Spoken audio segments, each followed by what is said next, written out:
Welcome back to the channel, everyone, and welcome to Train Sim World 3. Now, what we have in front of us right here is just such a piece of nostalgia from my childhood, man. I think, like anybody my age, so I grew up in the 80s and the 90s, and when I was a kid, I had like the model railroads, and this was just a staple. This is the engine of choice back then for me as a kid. I had so many Santa Fe engines.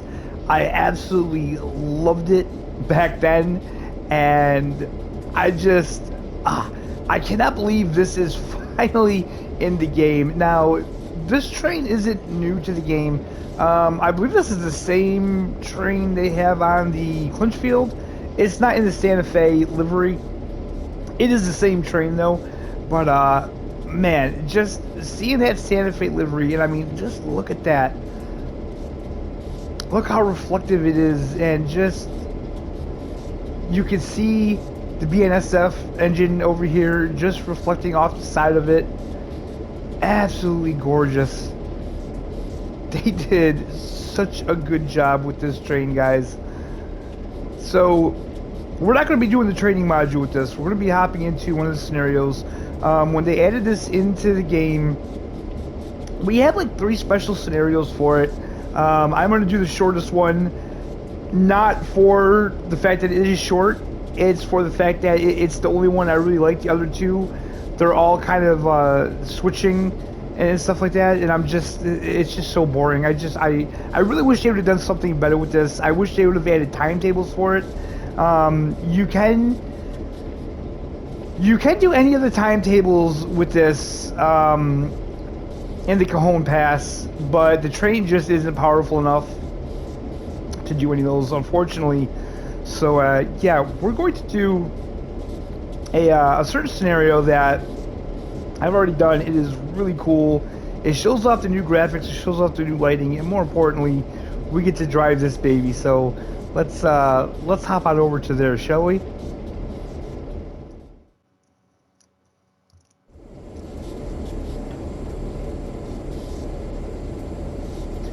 Good evening and happy 4th of July. Tonight we have a special fireworks display at Barstow Yard where you'll be bringing the Art Deco American Classic, the EMD F7. Let's get it set up.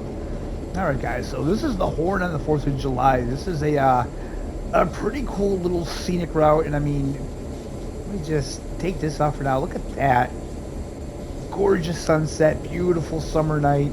We're taking the Santa Fe out for some spectators here on the 4th of July. So let's get to the train. If we can, there we go. Okay, there we go. Climb up. What are we looking at? Okay, so let's hop in the seat here. And as usual, we need to set the generator field to on. Turn the reverser handle. Put that forward. Set the transition handle to series parallel. Where is that? Right there. Perfect. Okay, let's turn on some lights here first. Headlight dim. Headlight on. Headlight bright on. That's what we want right there. And what we do here is set the unit selector to 3. There we go. Select this to freight.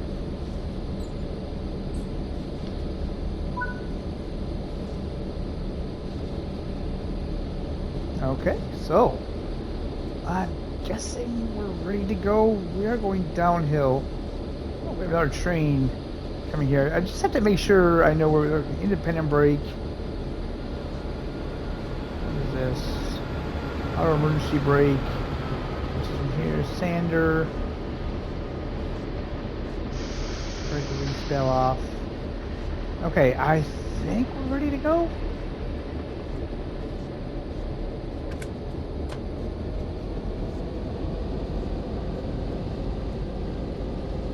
we have all of our brakes off.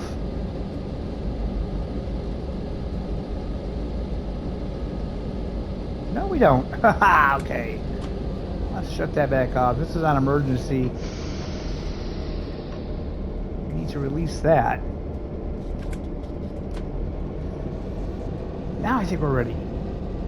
Yes. All right, guys. Set the cab lights to on. Where are those at? Set the gauge lights to on. Set the independent brake to full application. But we're moving. Why? Wait a minute. Okay. Let me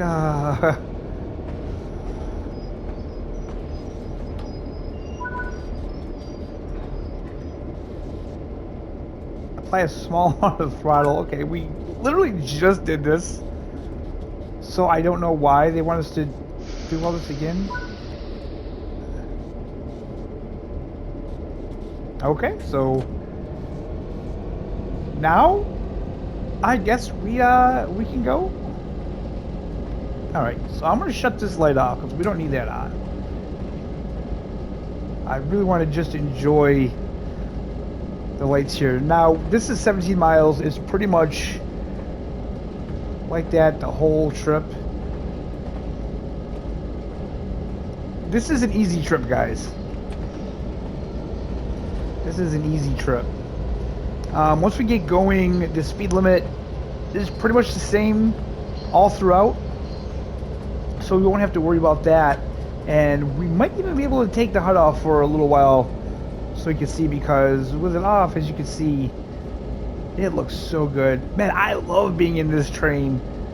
You know, even though I know that we already have this train in the game, I don't have that DLC.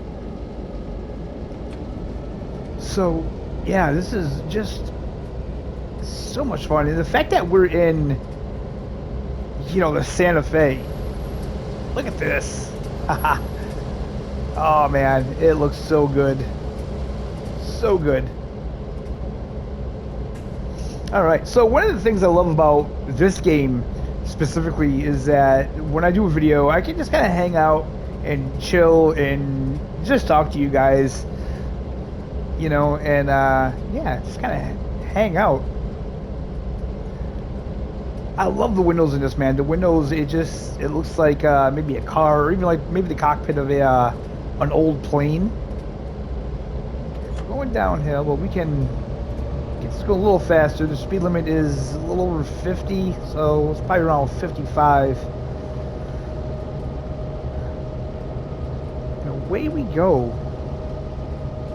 Beautiful night. Like I said, they did such a good job with the lighting on this game with DSW3. They really did.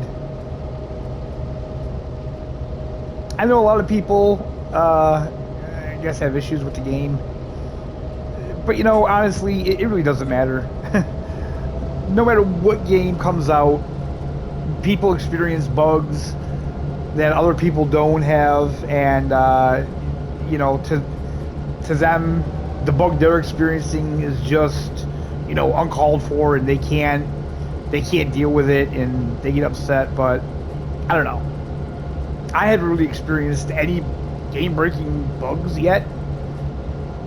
Although I don't have all of the routes.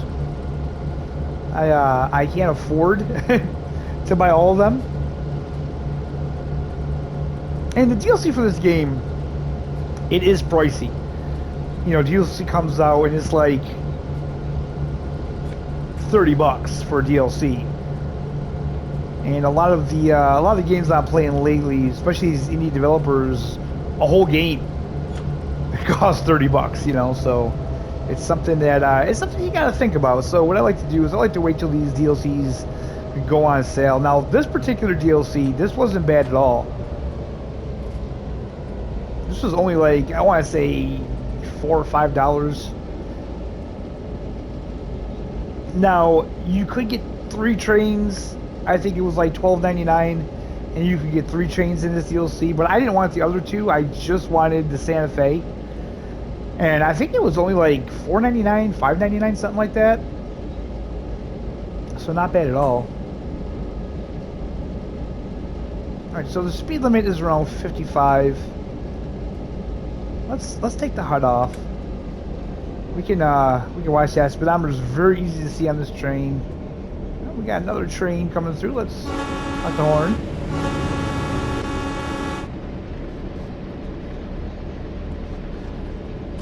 Oh, we are going slightly faster than we should. Are we going downhill? Yes, we are. Okay, so let's see here. What do you have? Nope, I didn't want to do that. Okay, where does the button to change the brakes? Is it square? Transition, independent brake, automatic brake, transition, independent brake. Is that what this is? Yes, okay. Let's just put it down a little bit. Slow us down a touch here. Because we want to at least be going like 55. That's what we're supposed to be going here. So we want to slow down. There we go. There we go. That looks good. Shut that off again. Now it's smooth sailing. So yeah, guys, like earlier this week, I was kind of panicking. I was kind of freaking out because my PS5, it wasn't working. Well, it was working, like you turn it on and it was turning on, but I was getting no screen on my TV. The screen was just black. No matter what I did, I couldn't get the screen to come on. I switched around all the HDMI ports.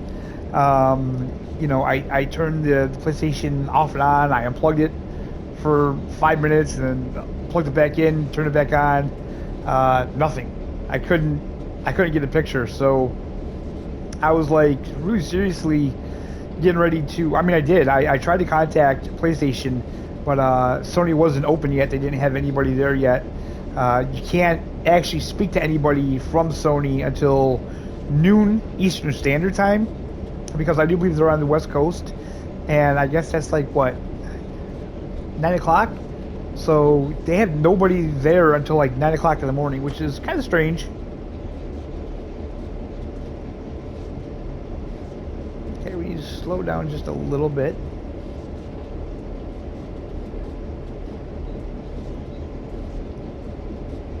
But yeah, I was seriously trying to contact them for repair work.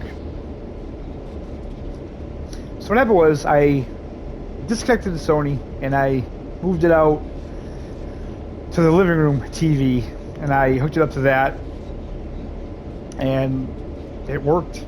I got screen, I got picture, everything was working fine.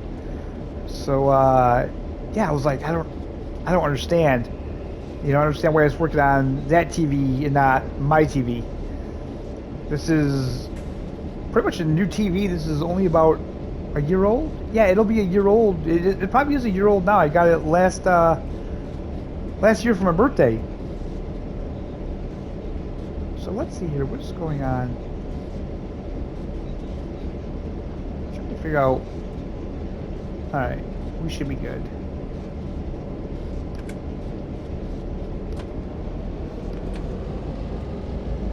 So yeah, I hooked it back up to the TV in the bedroom, and it nothing, no screen. So my wife, guys, you should probably listen to your wife. So she said to me, she goes, "Did you shut off the TV in the bedroom?" Yes, I shut the TV off. She's like, "Did you unplug it?" I'm like, "No. You know, why would I unplug it? It's clearly an issue with the PlayStation. You know, so why would I unplug the TV?" So when I went back there, she's like, "You know, just humor me. You know, unplug the TV, wait a couple minutes, plug it back in." So unplugged it, waited a couple minutes, plugged it back in, turned it on, turned the PlayStation on, and lo and behold, it came back. So I still have no idea what's wrong with it. I have had to do that twice now.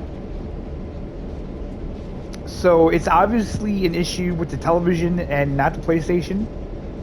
And yeah, I'm completely lost. I completely lost words. So If you guys have had this happen to you or have heard about it, let me know in the comments. What's the deal? I have a Toshiba smart TV. It's a Fire TV, 4K high def. Yeah, so if you guys know anything about that, drop it in the comments. I would love to have some insight on why the hell that happens, because it was baffling to me, and it still is. But it does seem like every time that happens, if I just shut the TV off, unplug it for a couple minutes, and plug it back in, it resets the TV, and then everything is good. So at least the PS5 is working. I don't have to bring that back to the shop. But I still have the issue with the USB ports, where if I use any mics on the USB ports, I get that static and that kind of popping. So that's unfortunate, but I don't feel like that's enough for me to send it back.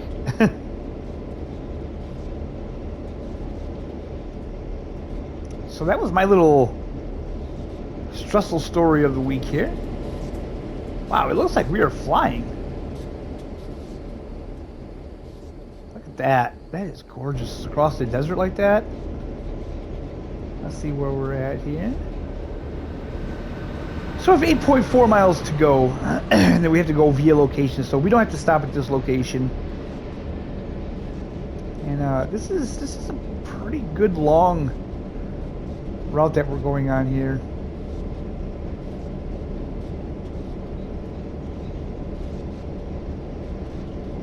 Look at that night sky. You see the stars and see the sun setting over there.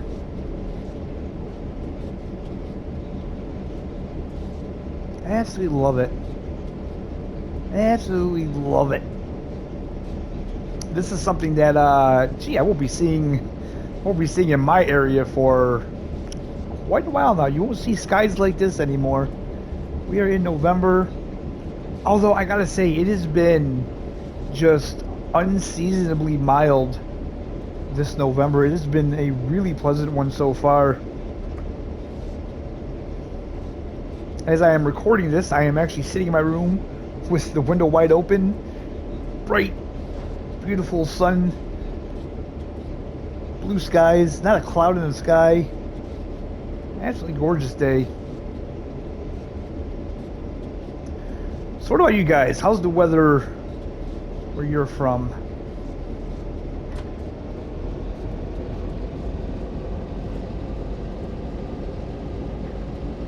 Are you starting to feel that cool autumn air yet, or are you still kind of warm?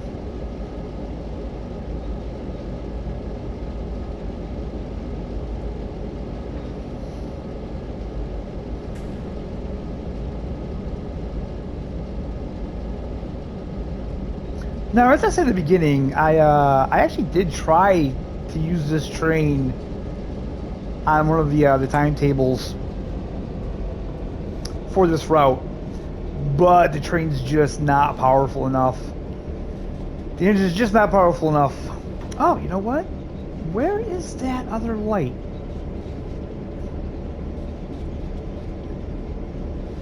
Signal lights. Red. Full. Dim. Is it full? Is that what we want? Wait. Okay. Something. I gotta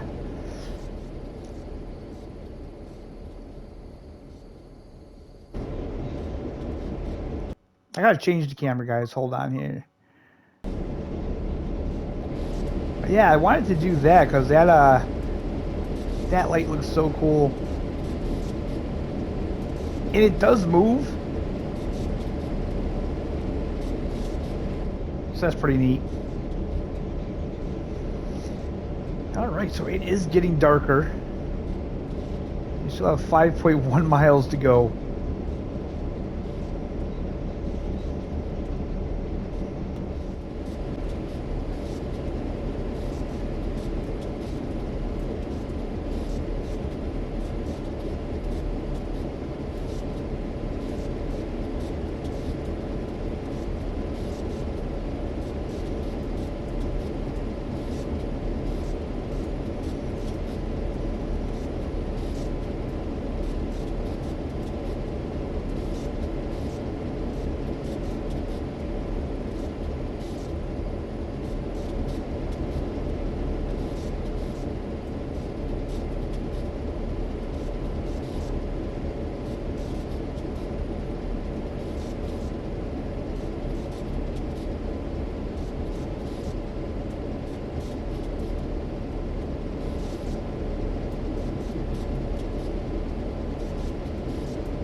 As you can see, we have some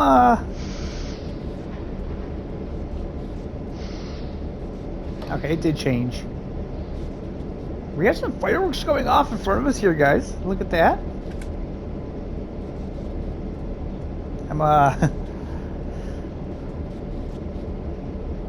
I'm sorry that it is not closer to the 4th of July in real life, but you know, it just happens that this DLC came out at a weird time. Actually, this DLC came out, oh gosh, what, a month? A month ago? I actually bought this the day it came out. Um, I've been meaning to get a video out on it ever since it came out, and just never really panned out for me.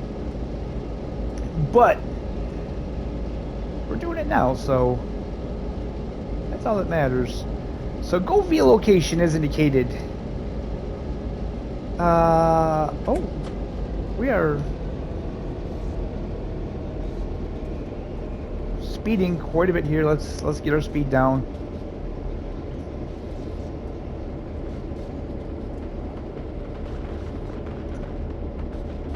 Yeah, we got okay, full application. We need to slow this thing down a lot, actually.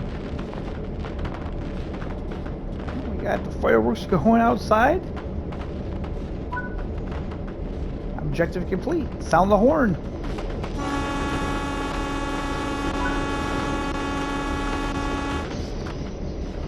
Reach a stop up ahead so that people can get photos.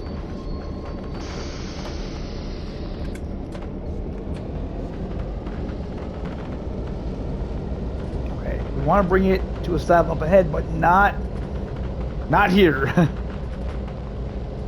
Not here. Just up ahead is where we want to stop this baby. Pretty cool. I kind of like things like this. I wish they would do more in the way of maybe scenic routes or something like this. I don't know.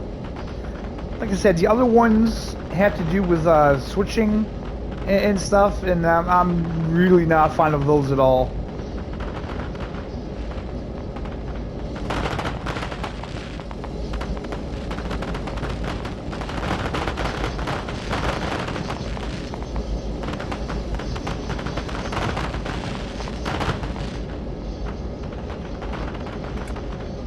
So looks like that's our stop.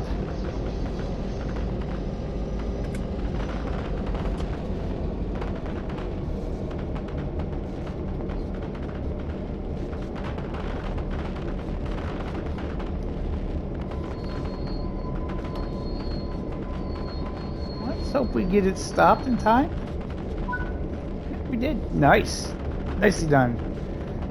So that is the route, guys. Okay, let's see how I did. Come on. I don't know why this takes so long. This is something that's a little strange. There we go. Horn on the 4th of July. So, I mean, this isn't a very difficult one. Time taken, 27 minutes, 12 seconds. 18, I'll say 19 miles driven. So that was a pretty fun one. I like that. Like I said, I think it's a shame that they didn't add some more scenarios and maybe some timetables for this particular train. I kind of think they did it a little bit of a disservice, but still, it's very cool just being able to drive it. So, guys, that's where we're going to end this video. Thank you so much for joining me on this little trip here. It was a lot of fun. I enjoyed the fireworks. I enjoyed the lighting of it.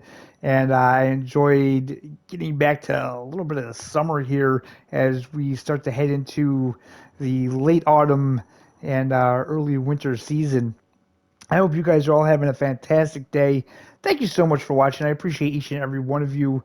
Hit that like button if you did enjoy the video. Subscribe if you're not already subscribed. And we'll see you next time, guys.